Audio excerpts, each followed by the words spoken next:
Greetings, Jay Stone here, Cap and Ball Fanatic Channel. On today's video, I'm breaking out my 1873 Cattleman by Uberti. It's the black powder cap and ball version. It's a fine pistol. You saw it on my unveiling video a couple of weeks ago. Now we're going to put it through its paces, or maybe it's going to put me through my paces. Stay with us and find out.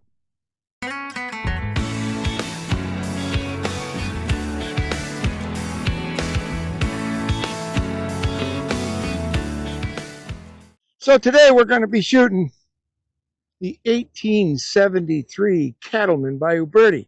You know, the black powder version of the Peacemaker. That one that we did our unveiling video about a few weeks ago. We're going to put it on 20 yards of paper and sort of see how it goes. Now, obviously, this gun didn't exist in history as a black cap and ball, black powder revolver. Yeah, we don't care. It's going to be fun, I think. And neither did this Buscadero holster exist in actual 19th century history. This is a Western movie and TV thing for fast draw. But you know what? Since the gun didn't exist, I thought I'd wear the holster that also didn't exist. And so my gear just didn't exist. But we're still going to have some fun. What I'm shooting today on this video, it's a 44 caliber, so I am shooting about 22 grains of 3F Swiss black powder, a lubed wad, a 454 round ball, and RWS 1075 caps.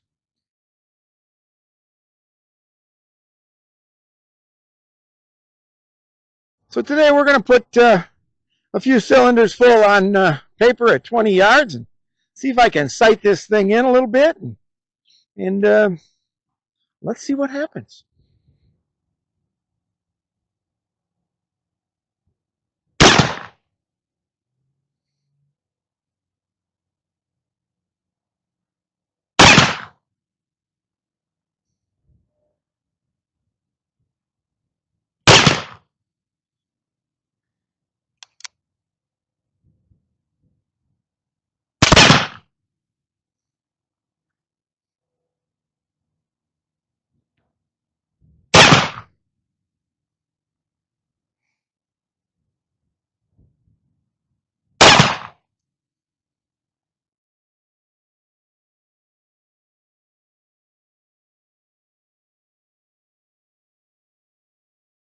You know, the famous American boxer Mike Tyson once said, "Everybody has a plan until they get punched in the face."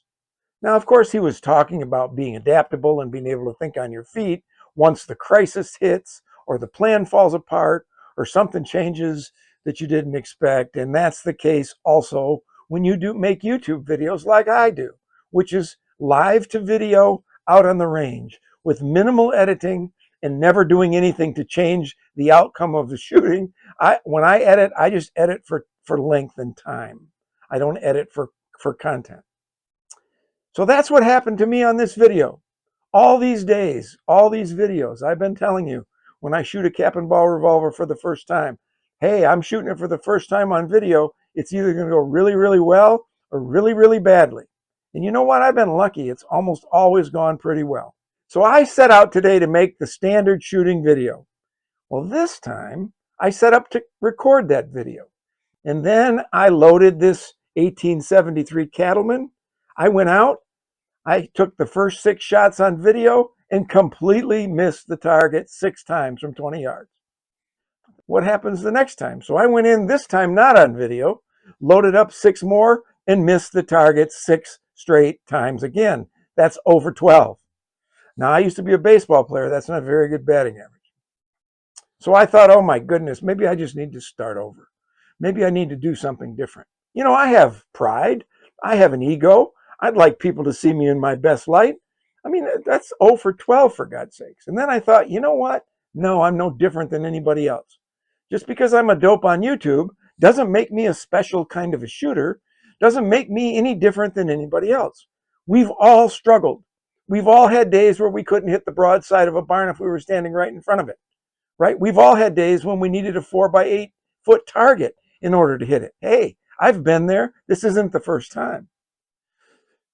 So I decided to suck it up and present to you my struggle trying to figure out, one, where the round balls were going from this thing when I was pulling the trigger, and two, how can I go through a process that I've used before of trying to get control of a new cap and ball revolver that I have no idea what I'm doing with. So that's going to be today's video. Take a deep breath. I hope you enjoy it.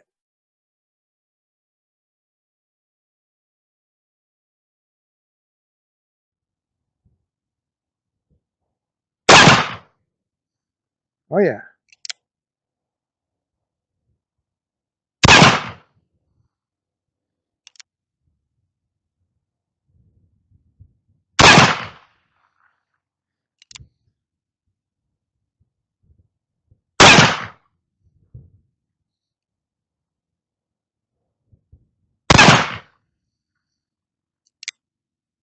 One more.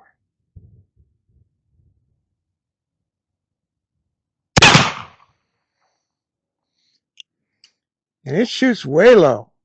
I was aiming at the head, the red dot in the head, and I'm shooting below the main bullseye. So, oh well.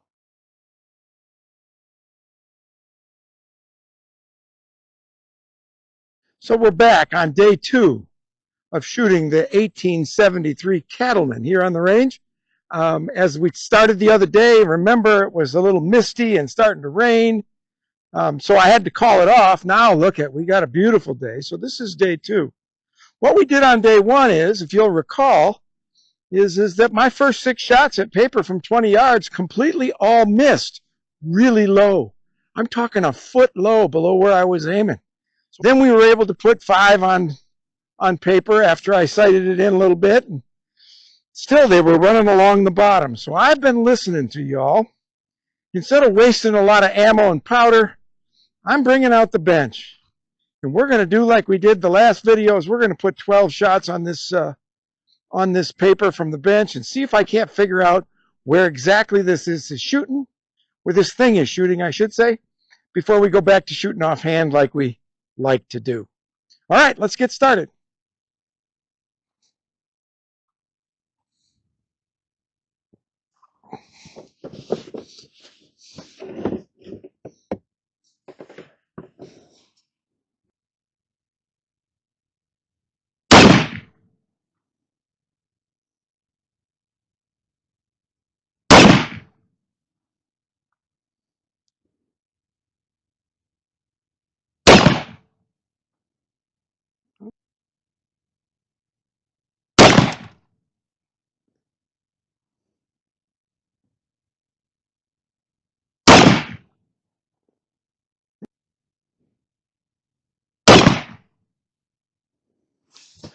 You got to admit it's a beautiful day out here, which takes a little bit of the sting off of. I'm having a heck of a time finding where this thing shoots.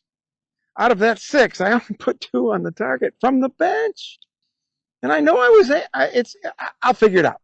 We'll do 1 more on the bench. And if I can't figure it out from here, we're going to do my next best trial to figure out point of aim. And we're going to move up to about 15 yards. And then we'll be able to find out. So let's put 6 more out here and see what happens. This is weird. This is weird.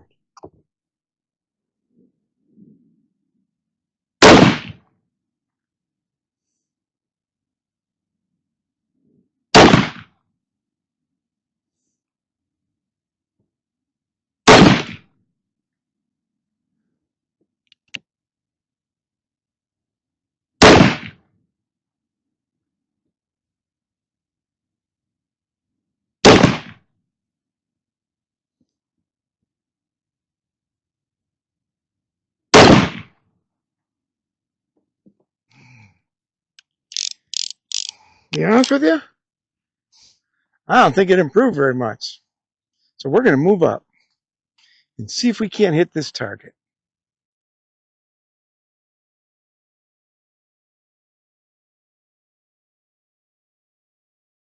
I'm having a heck of a time figuring out where this thing's going. Even off the bench, we only put about 8 of 12 on that bad boy. and they're all over the place. So I'm decided I'm going to move up to 15 yards offhand with the target right in front of me.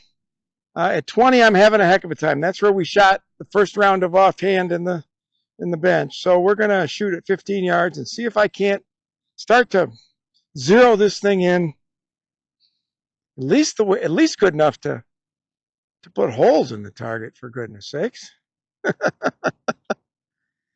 And if this doesn't work, I'll abandon it and shoot big yellow and big orange, because those are huge targets. They'll make a lot of noise. So let's take 6 and see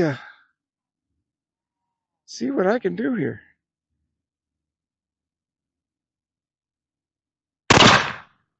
Well, there's one.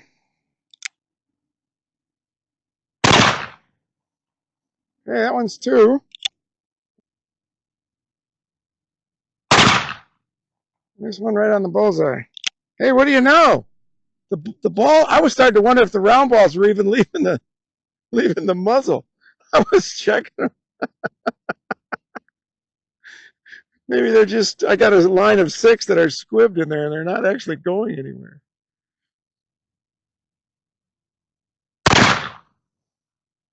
There's 4.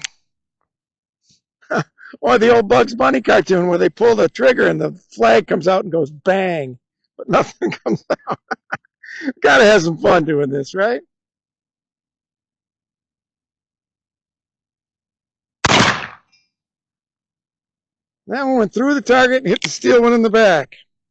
But at least I see a hole.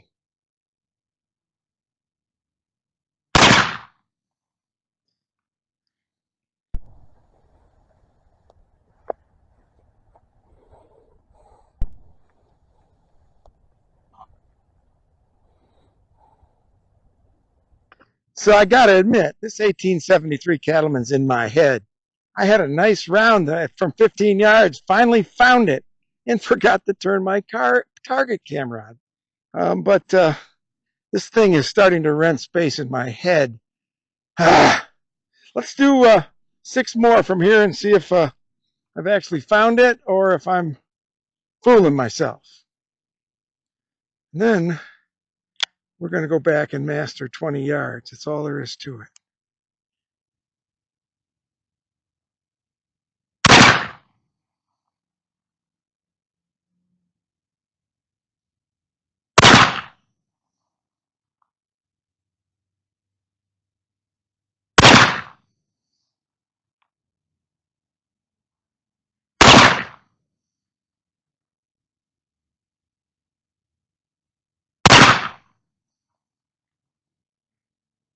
One more.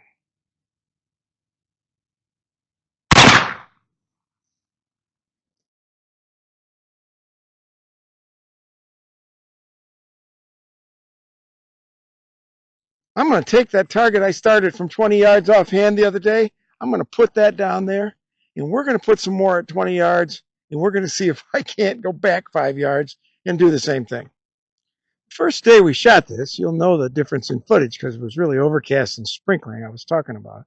I was able to get 5 shots out of 6 below the target from 20 yards. Then I completely lost it. Haven't been able, you've watched. I mean, this 5 of 6 was after I missed the first 6 in a row that I decided to suck it up and put on the video.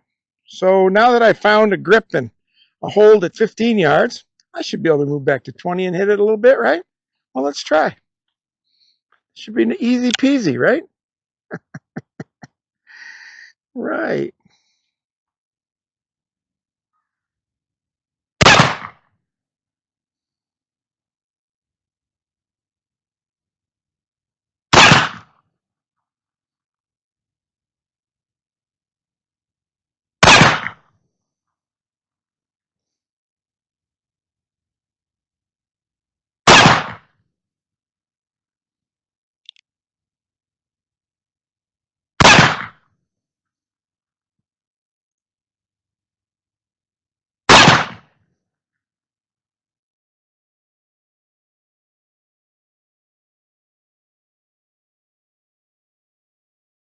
Okay, so I found it at 20. Ended up putting 6 on that target from 20 yards. So we're finding something. So we've earned the right to move back to 30, 31, and shoot big yellow. Missed that one.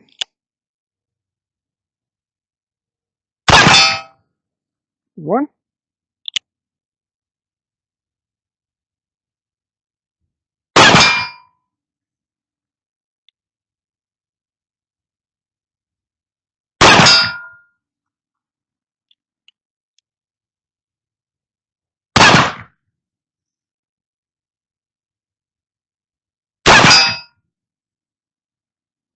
I think that's 4 out of 6, which is my minimum standard. We're starting to sort of get it. So there you have it. My 2 days on the range with my Uberti 1873 Cattleman cap and ball revolver. I wish I could tell you that everything went smoothly, that we put all kinds of round balls on targets the way we wanted to, and that it's a great shooting cap and ball revolver that everybody should get their hands on. Now, let me be clear. This is a great shooting cap and ball revolver. It's an awful lot of fun. If you don't, and I'm sure that some of you who own them shoot these things really, really well. That just wasn't the case for me the last couple of days, as you saw. I had a plan, and then I got punched in the face. And that punch in the face came with the first 6 shots I put on that first yellow target from 20 yards, and I'm not quite sure where they all went. And then I took another 6 that you didn't see on camera, and I missed all 6 of those too. So the punch in the face was my 0 for 12 to start the video. And that's when I decided, instead of just doing my usual video, I would show y'all and show myself that sometimes when it comes to shooting these cap and ball revolvers, the struggle is real. And in this case, it really was. So I hope you enjoyed watching me fret a little bit. It was fun doing it. Believe it or not, I actually had fun doing it. I got to shoot a lot of rounds through this thing. I'm not sure that practice made perfect in this case, but what I promise you is the next time you see this particular cap and ball revolver, we'll be ringing round balls off of big yellow from 50 or 60 yards, because the way I am, I can't let today stand. I will be out when I can practicing with this bad boy again, trying to figure out where I'm supposed to point this thing so that I can hit something. Heck, even the bench was bad. If you can't shoot off the bench, oh my Lord. All right. I hope you enjoyed it. We've got more videos coming down the road. The weather will determine whether they're outside on the range or inside here. I've got some things planned for inside if we have to. I enjoy presenting this to you. We'll be doing new videos through the winter, as I've said, every 10 days to 2 weeks. And then we'll go back to our weekly schedule when the weather breaks in the spring. I'm Jay Stone. Thanks for coming. We'll see you again on down the road the next time.